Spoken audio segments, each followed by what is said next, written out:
everybody, Dan Illman, Ashley Mailloux, taking a look at the DRF race of the day for Sunday, September the 10th. It's race number 10 at Del Mar. Unfortunately, it's closing day at Del Mar, but the Grade 1 Del Mar Futurity might give us a peek into the future of some of these two-year-olds heading into the Breeders' Cup Juvenile and maybe into next year's Classic season.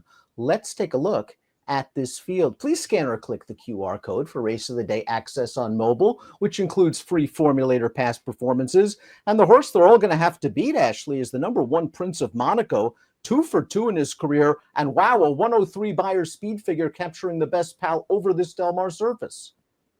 You don't see that too often with two-year-olds, a 103 in career start number 2, but he ended up being much the best. And on paper, now you think stretching out with the trips that he's gotten, he's a horse that we can see going way further than this 7/8 distance that he'll tackle for the first time. And obviously, it looks like he's got a ton of class. You would hope so, though, as well, for that sales purchase price. Now he's broken from the outside post in both of his starts. Now he's going to have to deal with the rail going 7 furlongs. Let's see where our friends at Timeform US place him on the pace projector. They have him sitting just off of the lead. The 6 next level could make the front. He showed good speed in a maiden race last time out. Raging Torrent is a horse with tactical speed. I wonder if they'll try to get forward again with the 5 Rothschild. I think Rothschild will be pretty forwardly placed. It did work out well in that second career start. So, it's going to be interesting to see what happens here. I also think just talking about next level, the Keep the Sormo training, he showed a fair bit of speed second time out as well. So similar stories for both of them. If you're Flavien Prat on Prince of Monaco, do you get aggressive from the inside post? Do you not want to be sort of stuck in behind horses, figuring you're on the best horse, and you'd rather take your chances, maybe making the lead? I'm not sure. I mean, I think it also depends with, the caliber that he's facing, right? And last time out in the Best Pal, he didn't have to be super aggressive early on. It was a compact field and he was much the best. So I don't think you want to get too far shuffled back here, especially with that inside draw. And I think he's got enough gate speed as it is that maybe he sits just off the pace setter in here and hopes to reel them in the end. But who knows? I mean, this horse does have speed as well. Let's watch Prince of Monaco's big win in the Best Pal, and he was chasing a very fleet stablemate. Muth is so fast out of the gate.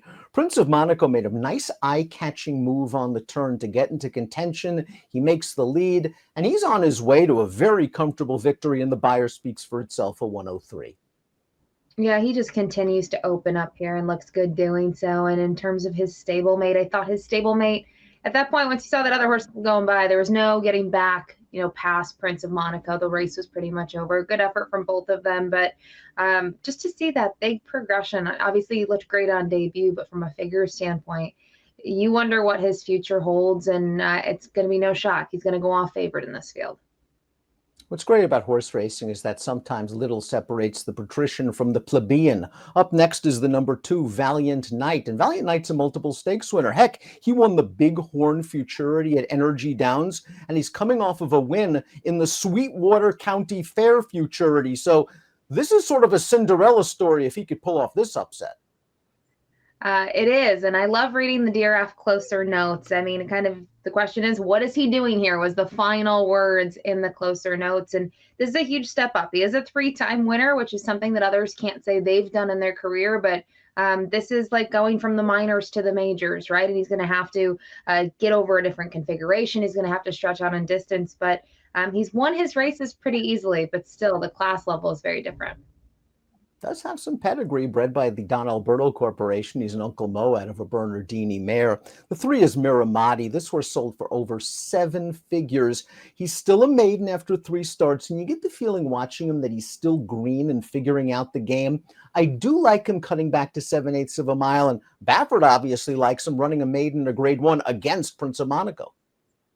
Yeah, the 7/8 should hit him better, right? They tried the mile last time out, and overall, I just thought he got tired in the end, and he ended up getting disqualified, as you mentioned. A little bit of greenness cost him some things there and made contact with another runner. He ends up getting disqualified, and placed 4th.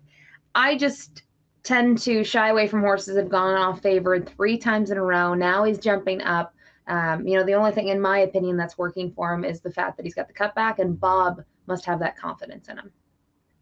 Let's watch the 4 Raging Torrent make a successful career debut going 5/8 of a mile. And I like this race. He wasn't the quickest out of the gate, but he settled very comfortably just off the leaders.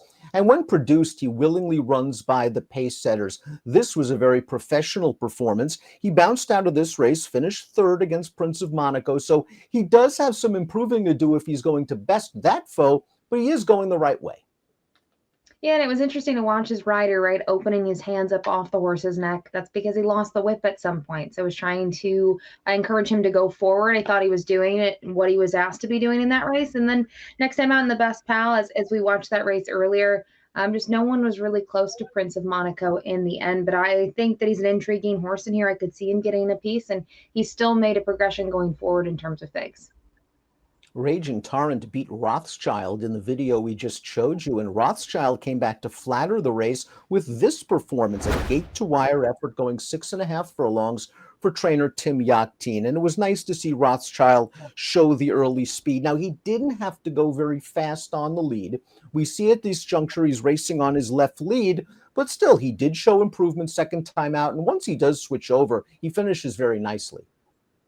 Yeah, he does. He's still got a lot of momentum propelling him forward, a nice big stride on him. And I think when we were talking about the pace projection, right, from time form, there is a situation where I think he could be close to it. He's going to have to show a little bit more, I guess, quickness early on than he showed last time out, just knowing that a couple others in here have come out of quicker races. But he's another one. Again, it's the same story here. These are 2-year-olds that are lightly raced. They are taking steps forward, and they're showing things to their connections that they're ready for this next big step. Trainer Keith DeZormo is sort of like in the John Sheriff's mold in that he likes to give his 2-year-olds sometimes a race or two before they find their best stride. Next Level ran in a stakes race first out. He finished behind Rothschild. He improved in his second start. He didn't win, but it was a big step forward in a maiden special weight. And as we take a look at Next Level, he showed much improved early speed, which I like as an angle with second-time starters. He does get a little bit tired in the lane behind Mission Beach, who's a promising horse that maybe didn't run up to snuff in the hopeful, but Baffert thinks that he's going to stretch out. He stays in there pretty gamely for second.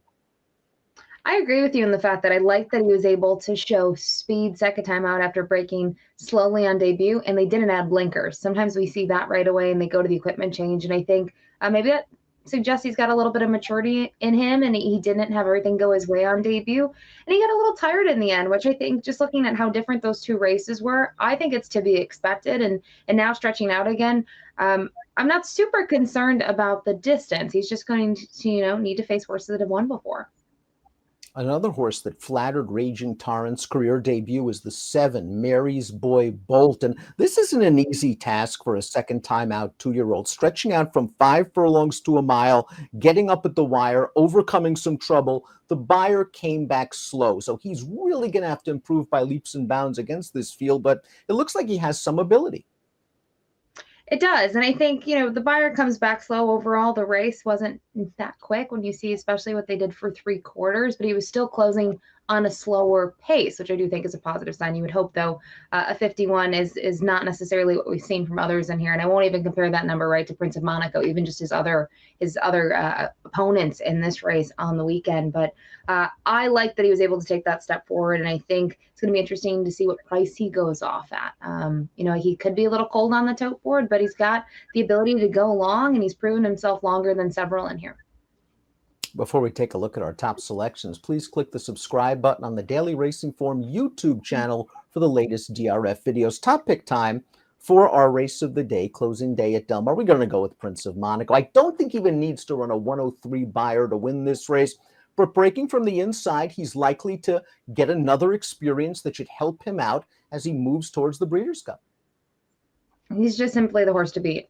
Just based on what we've seen in 2 starts now, he's dazzled in both of them. And I think others, while they may be improving, as you said, he doesn't need to fire what he showed second time out.